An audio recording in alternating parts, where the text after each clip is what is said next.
Hey, what's going on everyone? It's Justin here, and today I've got my review of the OnePlus 2. So looking past the invite system that seemingly everyone hates, this is actually a really good smartphone. And in fact, the OnePlus 1 was the Android smartphone that I used the most last year.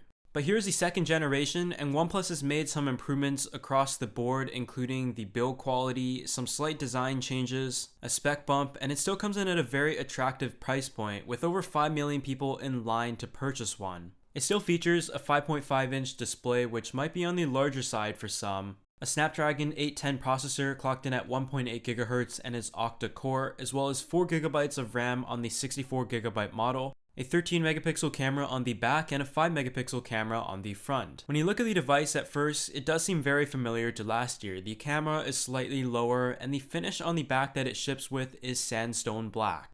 However, if you're not a fan of the sandstone black, you can purchase many style swap covers separately at $27 each. Or you can also head over to dbrand skins and pick between carbon fiber, matte, leather, true color, and wood, starting at just $9 for the back piece. Link will be in the description. The device itself is made out of magnesium and aluminum, and it feels great in the hand. The device feels very solid and well built, and measures in at 9.9 millimeters thick. On the bottom, you'll find yourself a USB-C port, and the OnePlus 2 is actually one of the first smartphones in North America to feature that port.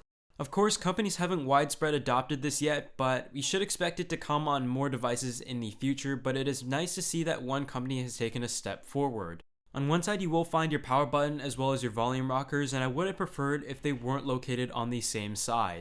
On the other side, you'll find something that I haven't seen on any other smartphone before, and I think it is a genius feature. It is the alert slider. When the slider is on the top, it doesn't give you any notifications except for your alarms, and when it is set to the middle, it only gives you your priority notifications, and at the bottom, you will be notified of everything. This is kind of like a mute switch, but better. And I'm definitely someone who finds myself always having to go into the Android smartphone, into the sliders, and disabling all notifications when I don't want my phone to make sounds. So this is definitely something I use a lot, and props to OnePlus for integrating this. On the front of the device, you will also find a fingerprint sensor / home button. It isn't actually a button though. You just put your finger on the thing and it acts as a home button and a fingerprint sensor. I would have actually preferred the fact that it was a button, as it is slightly concaved on the device and you keep thinking you're trying to press something. The fingerprint sensor on the other hand works okay, but it still isn't something I would really use. The display on the OnePlus 2 is unchanged from last year, and that really isn't a complaint at all.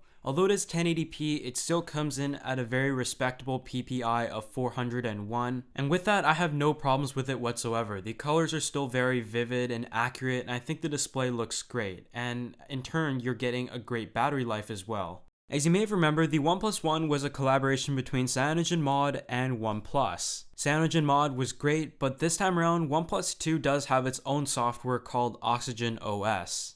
Although some people may miss the customizability you were able to get out of CyanogenMod, I actually really enjoy Oxygen OS, and I think everyone who enjoys stock Android will like it as well. From using the interface, everything is very familiar. However, on the left side of the window, you do have a OnePlus specific thing that allows you to have your most recent apps, your frequent contacts, and just some things that you may want to access. Of course, from holding on the home, it will take you to Google Now. The notification and quick toggle pull down is also pretty much identical to stock Android, and the settings is like that as well. Everything is very flat, clean, straight up, and just pleasant to use and look at as a whole. Of course, you also have the option to use on-screen navigation or the capacitive touch button, so it's always nice to have a choice with that, as everyone may have their own personal preference. But generally speaking, with Oxygen OS, I'm a huge fan of it, and I think the OnePlus 2 is going to be a smartphone I use a lot.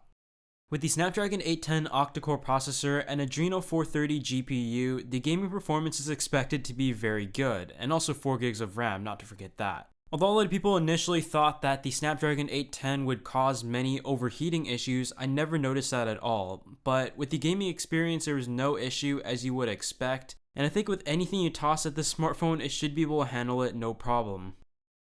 So with smartphones in this mid-price range, the cameras historically haven't been very good, but the OnePlus 1's camera was pretty impressive at its price point.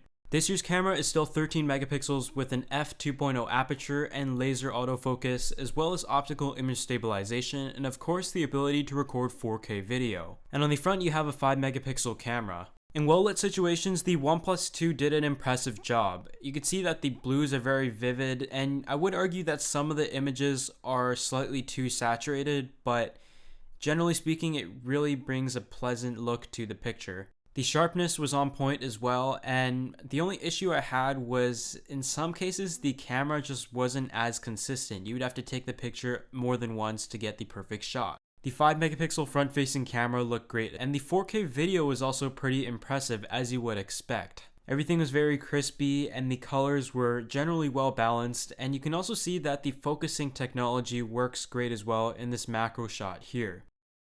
I noticed that the speakers were also very loud on the OnePlus 2, as they do have 2 sets of speakers located on the bottom.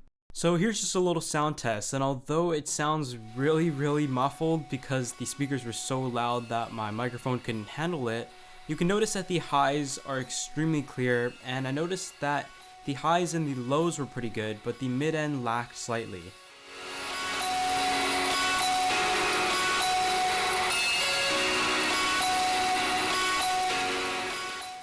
But now let's move on to the last thing about the OnePlus 2, and that is the battery life. Within the smartphone, you have a 3300 mAh battery, but some of the issues that people were worried about is the fact that the Snapdragon 810 processor may be very power consuming, but more importantly, the USB-C port currently does not have support for fast charging. From my experiences though, the battery life is no issue whatsoever, and I think OnePlus has done a very good job balancing out the features, including using a 1080p display in order to get you the maximum battery life out of this device. You also have a battery saver mode you can use.